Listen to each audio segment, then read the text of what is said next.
তেহরানের আকাশ আজকাল অস্বাভাবিকভাবে ভারী, যেন মাটির নিচ থেকে কোনো অদৃশ্য বিস্ফোরণ প্রতিধ্বনি দিচ্ছে উপরে। প্রতিটি ধ্বনি যেন পশ্চিমাদের হৃদকম্প বাড়িয়ে দিচ্ছে। একদিকে ভূমিকম্পের খবর, আরেকদিকে পারমাণবিক বোমা পরীক্ষার গুঞ্জন। দুইয়ের মাঝখানে দাঁড়িয়ে দুলছে গোটা মধ্যপ্রাচ্য। 21 জুন থেকে 11 জুলাই, মাত্র 3 সপ্তাহ। এই অল্প সময়েই ইরান কেঁপেছে 334 বার। হ্যাঁ, সংখ্যাটি শুনতে অবিশ্বাস্য লাগলেও এই হিসাব প্রকাশ করেছে তেহরান টাইমস নিজেই। শেমনান, খুজেস্তান, কেরমান, মাজানদারান যে প্রদেশগুলো এতদিন ছিল রাজনৈতিক বা সামাজিক খবরের কেন্দ্রবিন্দু, এখন সেসব ভূখণ্ড হয়ে উঠেছে এক একটা কম্পনের হটস্পট। 3 থেকে 5 রিক্টার স্কেলে মাঝারি মাত্রায় প্রায় 40টি ভূমিকম্প ঘটেছে, যেগুলোর অবস্থান ছিল অগভীর, একদম মাটি ঘেঁষা। এই অগভীরতা নিয়েই এখন সন্দেহের কেন্দ্রে ইরান, কারণ এমন ভূকম্পনের ধরন সাধারণত দেখা যায় পারমাণবিক বোমার পরীক্ষার সময়। তবে ইরান সরকার বারবার বলছে এই ভূমিকম্পগুলো নিছকই প্রাকৃতিক। তাদের ব্যাখ্যা খুব সাধারণ।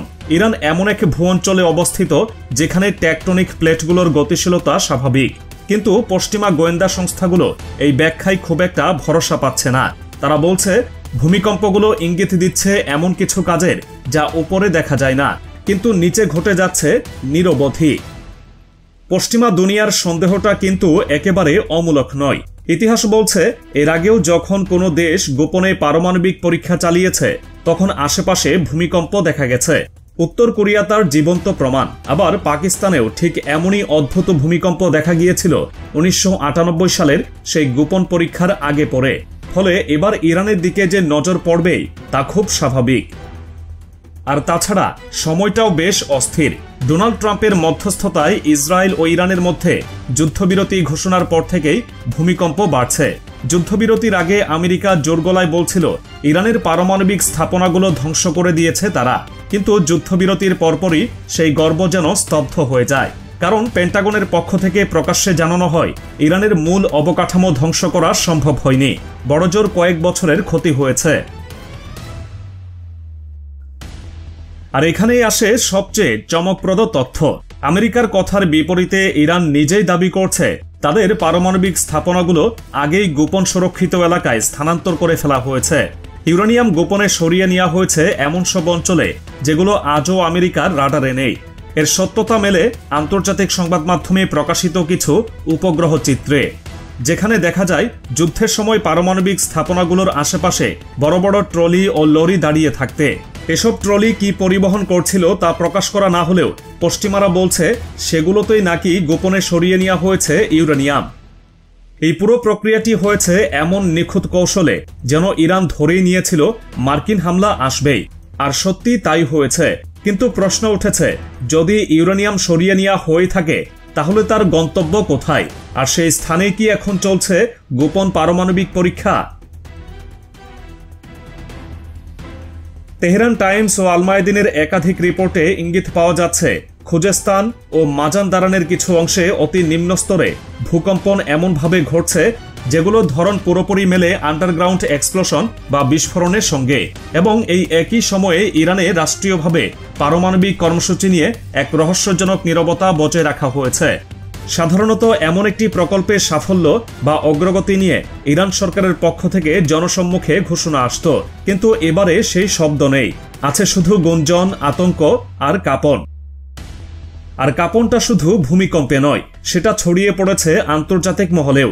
একাধিক গণমাধ্যম লিখেছে ইরান এখন হয় প্রস্তুতি নিচ্ছে একটি টেকনিক্যাল ডেমনস্ট্রেশন বা পারমাণবিক সক্ষমতার প্রদর্শনীর, অথবা তারা ইতিমধ্যেই শুরু করে ফেলেছে গোপন পরীক্ষা। কিছু গোপন সূত্র এটাও বলছে আমেরিকার একাধিক উপগ্রহ চিত্র ইরানের মাটির নিচে অস্বাভাবিক উত্তাপ শনাক্ত করেছে, যা কোনো সাধারণ ভূমিকম্পের পূর্বাভাস নয়। তা একমাত্র ঘটে কোনো ধরনের পারমাণবিক রিয়েক্টরের পরীক্ষা বা বিস্ফোরণ ঘটলে। এত সব তথ্য সামনে আসার পরও ইরান মুখে কেবল একটি কথাই বলে যাচ্ছে, সবকিছু শান্তিপূর্ণ উদ্দেশ্যে। কিন্তু বিশ্ব এখন খুব ভালো করেই জানে শান্তির আড়ালেও লুকিয়ে থাকতে পারে এক ভয়ঙ্কর যুদ্ধের প্রস্তুতি।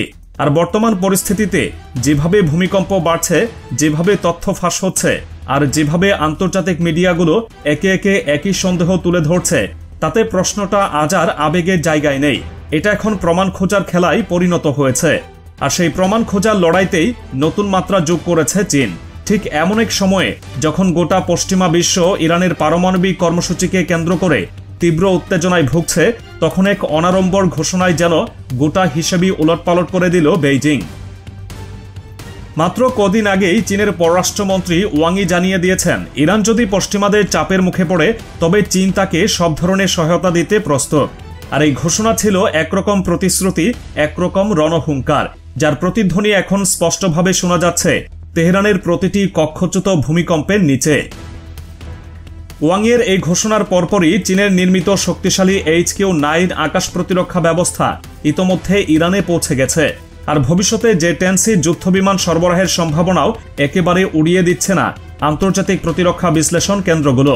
এসব হাই-এন্ড প্রযুক্তির প্রবাহ কি তাহলে কেবল আত্মরক্ষার জন্য, নাকি এই প্রযুক্তির আড়ালেই গড়ে তোলা হচ্ছে এমন কিছু যা হয়তো একদিন পুরো অঞ্চলের ভারসাম্যই উল্টে দিতে পারে? এই সফরের সবচেয়ে তাৎপর্যপূর্ণ দিক ছিল ইরানের পররাষ্ট্রমন্ত্রী আব্বাস আরাকচি এবং ওয়াংয়ের মধ্যে অনুষ্ঠিত বৈঠক। এক বৈঠক যার প্রতিটি বাক্য যেন ছিল ইরানের জন্য নতুন এক ভবিষ্যতের ইঙ্গিত। চীনের পররাষ্ট্রমন্ত্রী পরিষ্কার জানিয়ে দিয়েছেন, ইরান তার শান্তিপূর্ণ ও বৈধ পারমাণবিক কর্মসূচি চালিয়ে যাওয়ার যে অধিকার রাখে চীন তা পূর্ণ সমর্থন করে। এবং সেই সঙ্গে তিনি বলেছেন, চীন যে কোনো ধরনের বল প্রয়োগ বা হুমকির বিরুদ্ধে ইরানের পাশে থাকবে। এই বক্তব্যের প্রতিধ্বনি খুব দ্রুতই ছড়িয়ে পড়ে আন্তর্জাতিক কূটনৈতিক অঙ্গনে। আর এটা কেবল চীন ইরান সম্পর্কের স্বীকৃতি নয়, বরং স্পষ্ট বার্তা, এই মুহূর্তে যদি ইরান পারমাণবিক শক্তি হয়ে ওঠে তাহলে সেটা চীনের সরাসরি মদদেই। আর সেটা যদি সত্যি হয় তাহলে দখলদার ইসরায়েলের পরিণতি যে কি হবে তা কারোরই অজানা থাকার কথা নয়। যে ইরান একসময় আমেরিকার নিষেধাজ্ঞার চাপে আন্তর্জাতিক মঞ্চে এক প্রকার একঘরে ছিল, সেই ইরানই এখন চীনের কাঁধে চড়ে মধ্যপ্রাচ্যের শক্তি ভারসাম্যের নেতৃত্ব দেওয়ার পথে। এবং ঠিক এখানেই পারমাণবিক কর্মসূচি হয়ে উঠছে সেই মোড়লির মূল চাবিকাঠি। চীনের এই সাহসিক উচ্চারণ শুনে পরবর্তী প্রতিক্রিয়াটা এসেছিল স্বয়ং ইরানের পররাষ্ট্রমন্ত্রী আব্বাস আরাকচির কাছ থেকে। তিনি স্পষ্টভাবে বলেন, ইরান কখনোই পরমাণু অস্ত্র তৈরির পথে হাঁটবে না, তবে শান্তিপূর্ণ ও বৈধ পারমাণবিক কর্মসূচির অধিকার থেকে আমরা এক চুলো সরব না। তার এই বক্তব্যে একদিকে যেমন শান্তির বার্তা ছিল, অন্যদিকে তেমনই ছিল এক দৃঢ় ঘোষণা। আমরা চাই সব পক্ষ সমতার ভিত্তিতে আলোচনায় বসুক, আর চীনের সঙ্গে আমাদের সহযোগিতা আরও গভীর হোক। এখন আন্তর্জাতিক কূটনৈতিক মহল বলছে, এই মুহূর্তে ইরান চীন সম্পর্ক কেবল আরেকটি দ্বিপাক্ষিক সমঝোতার সীমায় নেই, এটি হয়ে উঠেছে ভবিষ্যতের বিশ্ব শক্তির নকশা, যেখানে আমেরিকা আর ইসরায়েলের নিয়ন্ত্রণ ক্ষয়িষ্ণু এবং ইরান চীন রাশিয়া গোষ্ঠী হয়ে উঠছে বিকল্প শক্তির প্রতীক। এই সম্পর্ক যদি দীর্ঘমেয়াদে একই ধারায় এগোয় তাহলে তা শুধু মধ্যপ্রাচ্যের নয়, গোটা বিশ্বের সামরিক ও কূটনৈতিক মানচিত্রে বড়সড় পরিবর্তন আনতে বাধ্য। আর সেক্ষেত্রে ইরান যদি সত্যিই তার পারমাণবিক কর্মসূচিতে সফল হয় তাহলে ইতিহাসের পাতায় লিখে রাখতে হবে এই সফলতার সবচেয়ে গুরুত্বপূর্ণ কারিগর হবে চীন। সুতরাং আজ যখন ইরানের মাটিতে একের পর এক ভূমিকম্প হচ্ছে, যখন ট্রলির ভেতর সরানো হয়েছে ইউরেনিয়াম, যখন তেহরান টাইমসের রিপোর্টে উঠে আসছে 300-র বেশি ভূকম্পনের কথা, আর যখন চীনের HQ-9 মোতায়েন হচ্ছে ইরানের বুকে, তখন প্রশ্ন আর গুঞ্জনে কোনো পার্থক্য থাকে না। এই পুরো পটভূমিতে একটাই সত্য দৃশ্যমান হয়ে ওঠে, ইরান এখন আর থেমে নেই, সে এগিয়ে যাচ্ছে পরিকল্পনা মাফিক, আন্তর্জাতিক নীরবতার ফাঁক গলে। আর সে গন্তব্য যদি হয় পারমাণবিক শক্তিধর হওয়া, তবে তাতে অবাক হওয়ার কিছুই নেই, কারণ উপরের ভূকম্পন, নিচের প্রস্তুতি আর পাশের চীনের কাঁধ সব মিলে এক ভয়ঙ্কর সমীকরণ তৈরি করেছে।